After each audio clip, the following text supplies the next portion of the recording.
Hey everyone, really excited to be here. Love codebar so much. They've been a massive part of my engineering journey and definitely would not have been able to transition as I did as a career switcher without the support of an incredible community like this. So it's great to be able to talk to you all today. So I'm going to be talking about secure software fundamentals, and we're going to go through an introduction to cybersecurity. I'm going to talk about the OWASP top 10 and what OWASP is, and then some secure coding principles. So I really want you to take away the fact that it shouldn't be something scary. It should be your superpower, and it's something that you can use to make yourself stand out and just deliver great products. So a little bit about me. I am a back-end software engineer. I work at a cybersecurity company called CyberSafe, and I am also part of the Coding Black Females team, and I've got a podcast with my co-host Amber that's all about speaking to underrepresented people in software engineering roles and their careers. So a little bit about CyberSafe is that it is a company that aims to fundamentally transform the way we address human cyber risk. And so one of the things we do is build things that allow security to work for a variety of people wherever they are. And so that's really what sparked my interest in developing secure applications, because if we're going to be teaching people how to be secure, then a big part of that is being able to deliver secure applications as well. So this stat is always something that kind of shocks me and makes me really care about making sure that we're building a generation of people who are developing secure applications. 81% of developers have knowingly released vulnerable applications. It's quite scary because we think about the things that we trust applications with, a lot of sensitive information, a lot of personal things that we might not want being available to absolutely everybody. So the thought of not necessarily having people aware of what they need to protect and how to protect it makes me really want to make sure that everybody's aware of some of the things they can do to make their code more secure. And so a little intro to cybersecurity. It is the ongoing effort to protect individuals, organizations, and governments from digital attacks by protecting network systems and data from unauthorized use or harm. So it's very broad, and it kind of touches a lot of different areas, massive area. Then we get into network security, and that's a little bit more specific. So this is all about how systems communicate with each other, how data travels, and it's about finding weaknesses in applications and systems. So being on the same network as another machine, you're often like exposing a lot of data between those things, and people can exploit that. And then more specifically is web app security, so also known as web app sec. It's the idea that we want to build websites to function as they're expected to, even when they're under attack. And so this is the part that I think is really important, and I think all developers have a responsibility to contribute to and learn about, because we are going to have moments or periods of time where our applications are under attack, and we need to do our best to make sure that we're prepared for when that happens, because it's not an if, it's a when most of the time.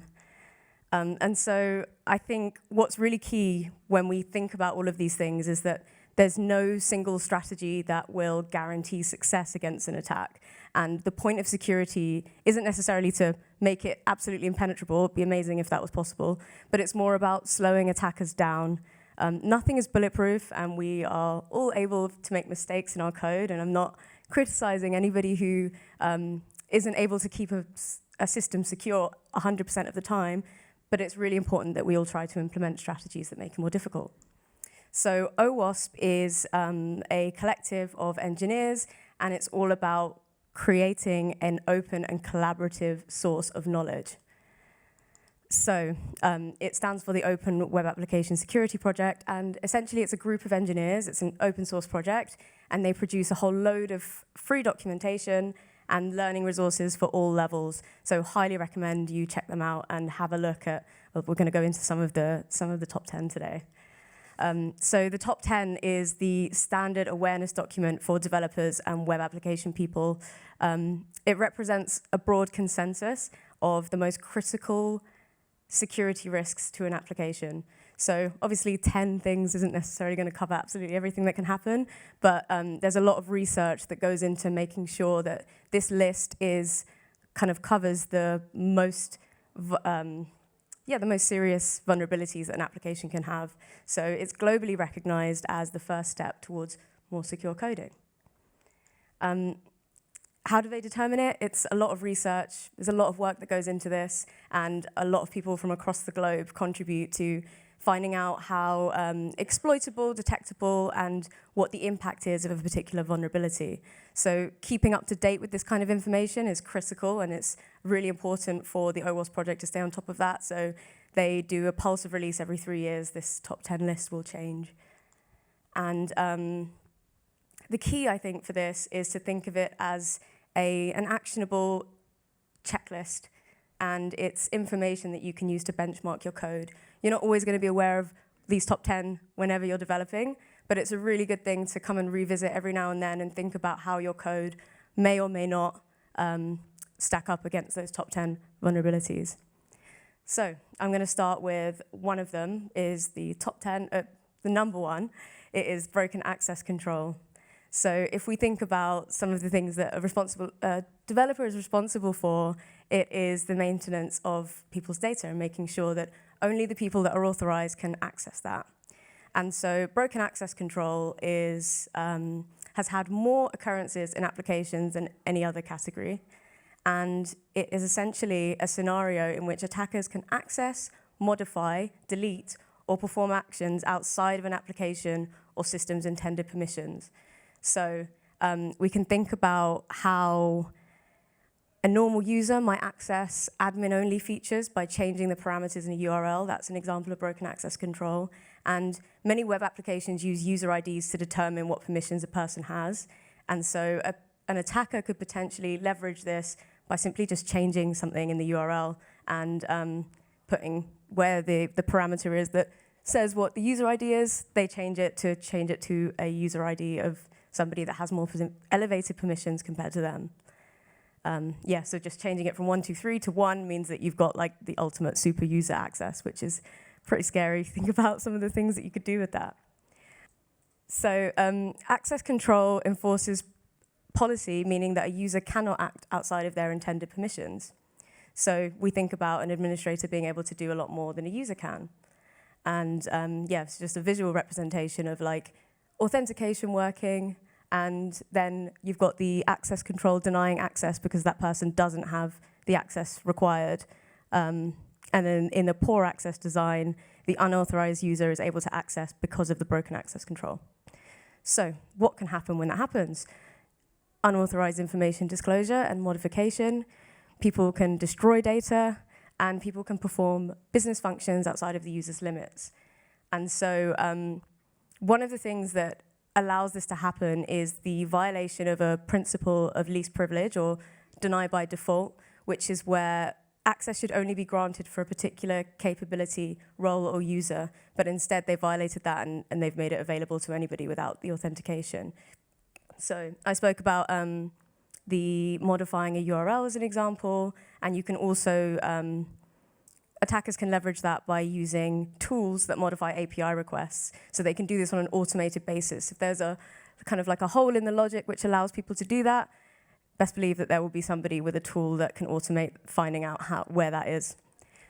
So we can see that editing someone else's account and allowing just a URL parameter could be an insecure direct object reference, and then that person could potentially access an API that has missing access controls for post, put, and delete. So the person who is attacking and is able to act as a user without being logged in, or act as an admin when logged as a user, could be using a JSON web token to manipulate the access control, or utilizing a cookie or hidden field, and that's another way that they can get in through broken access control. There's also cause misconfigurations and allowing people from unauthorized or untrusted origins, or force browsing to authenticated pages as a standard user. So I want to give a real-life example of this. This is something that somebody managed to find through Facebook business pages, and he found that it was possible for a malicious user to use a request to assign admin permissions to himself for a particular Facebook page. So all he had to do in the request was change it to role equals manager in the HTTP request, and then he had all the permissions to modify any Facebook business page. It's a widely used function. You can imagine there's hundreds of millions of businesses using Facebook, and you can imagine that if this person had been a malicious person, they could have added themselves as an administrator and gotten access to all kinds of information they shouldn't have. This was somebody that disclosed the bug to Facebook. And so when we think about how we prevent this, we want to make sure that authentication is available everywhere and that it's correctly identifying a user when they return to an application.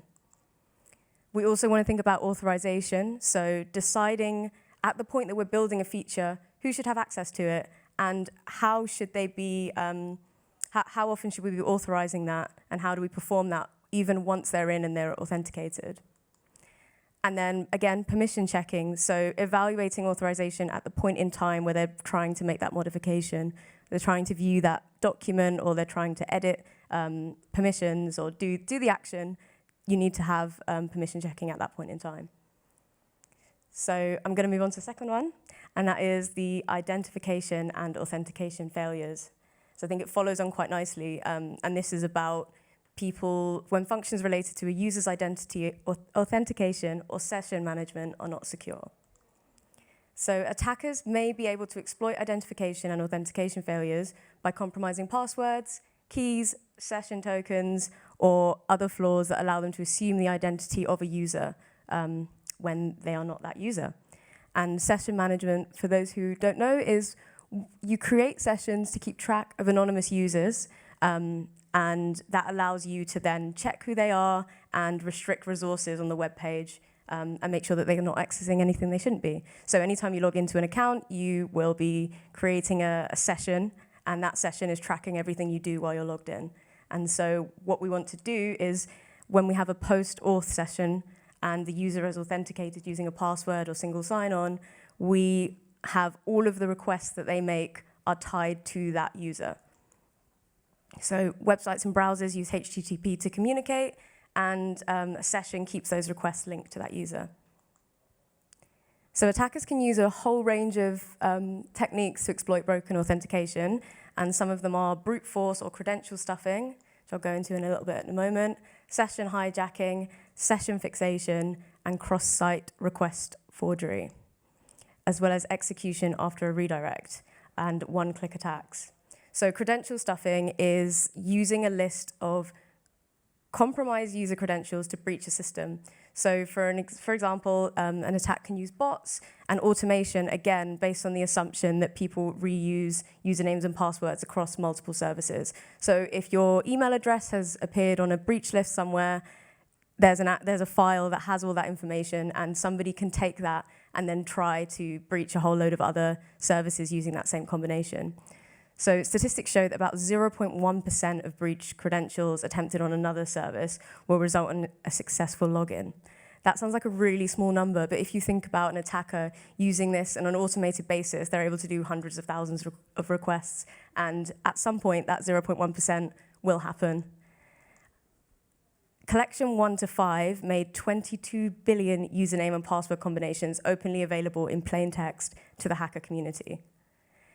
And we have sophisticated bots that can attempt several logins that look like they're coming from different IP addresses and can overcome simple security measures like banning IP addresses after too many failed logins just because of the sophistication of these bots.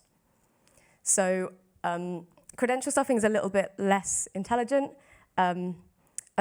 Brute force hacking is a little bit less intelligent because it's guessing credentials with no context. It's using random strings. It's using password patterns or dictionaries or common phrases. And brute force attacks succeed if a user chooses a simple guessable password. Brute force attacks also lack context and data from the previous breaches, and so it's a lot lower for a brute force attack to be successful compared to credential stuffing. And I just want to give the example of Deliveroo. They have like a wide problem with this credential stuffing issue as a way to breach accounts because they are often seen as like something you might consider a throwaway account. Like you might use a really basic password, and so that's appeared in one of those breaches, or it's a really simple one. And so they're consistently having to deal with people having their accounts breached and people ordering food on their accounts.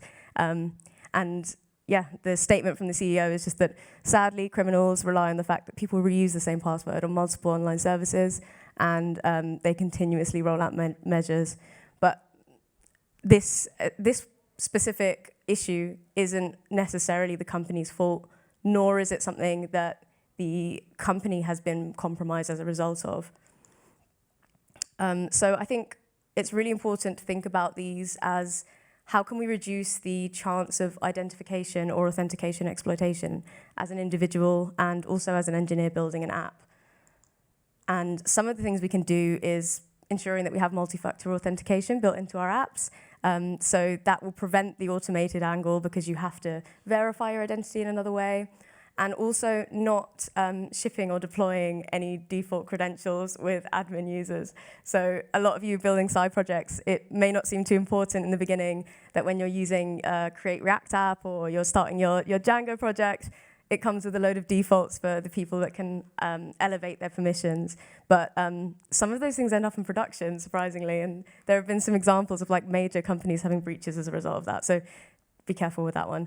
And then also making sure that credential recovery and API pathways are hardened against enumeration attacks. So back to that, using bots to automate logging in, there are ways that you can harden against those enumeration attacks. And also, we'll visit it later, but making sure you're not using the same message for all outcomes when somebody tries to log into an account. And then also use a server-side secure built-in session manager that generates a new random ID with high entropy after login. So this is going to be a recurring theme with some of the things that come up. There are a lot of really awesome tools that are built into things like I just mentioned, the Create React app and Django, where they come with incredible security tools by default. So don't try and reinvent the wheel and build your own authentication system. There are some fantastic tools out there that mean that you can make sure that these things you're not having to deal with these things. These things are dealt with for you by the people that have built the things that have come before. So, and also make sure that you don't have session identifiers in the URL. And then we're going to move on to cryptographic failures. So this is the second highest on the OWASP top 10. It was previously known as the sensitive data exposure, and it focuses on failures related to cryptography, which often lead to the exposure of sensitive data. So what's cryptography?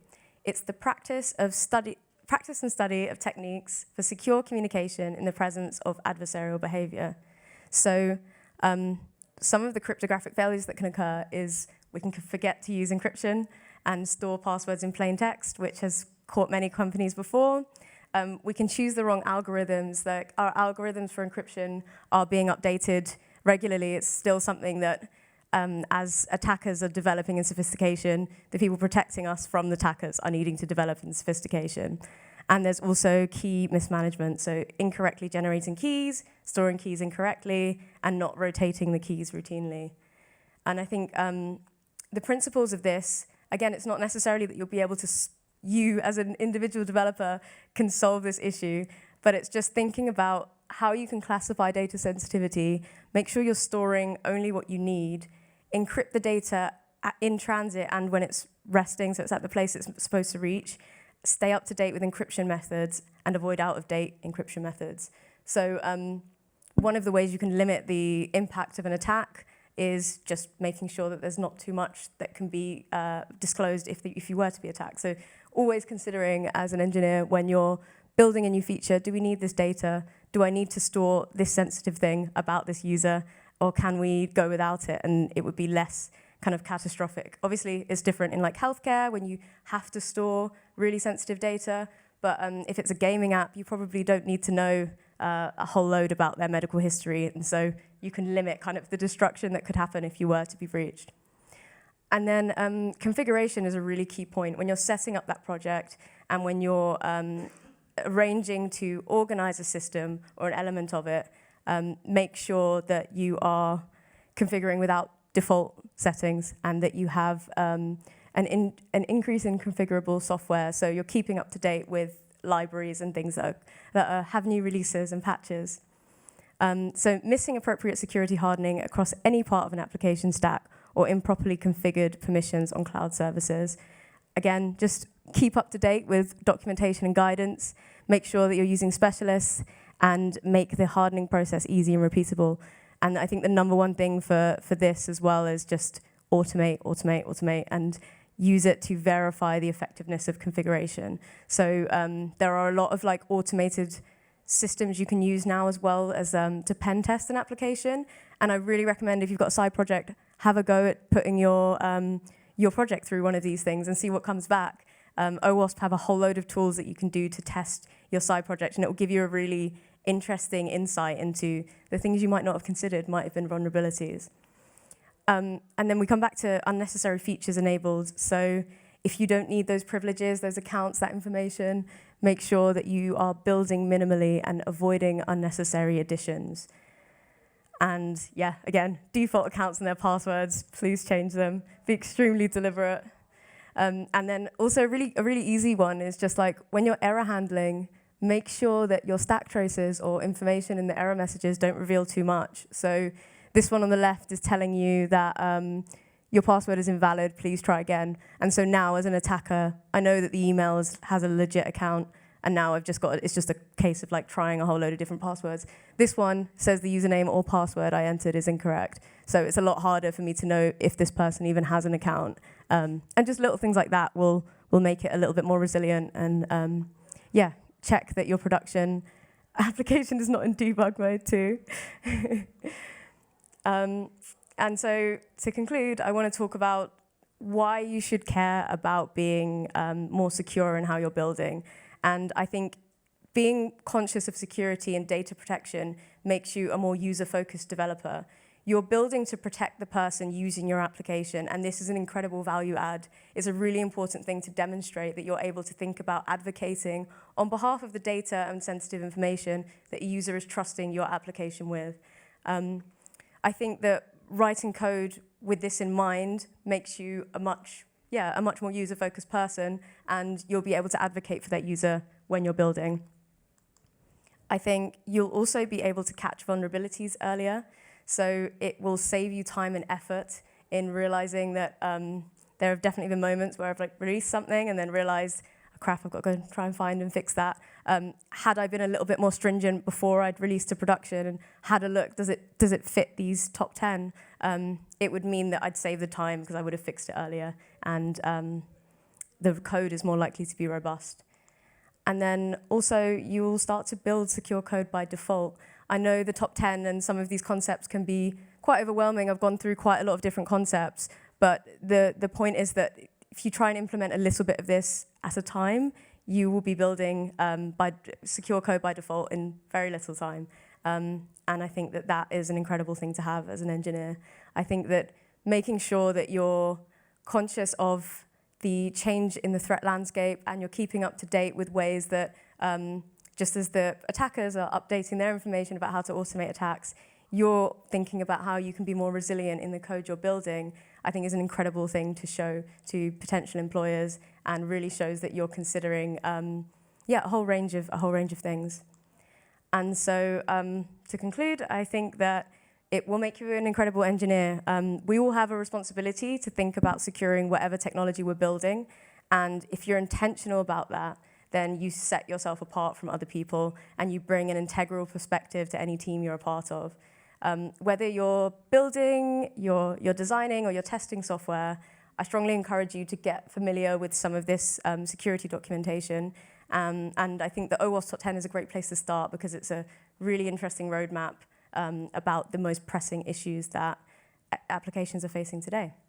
I've got a whole load of other reading and things that I'd love to share if people want to, happy to email the slides and all of the things that I think would be a great place to start. But yeah, that's me. Thanks very much.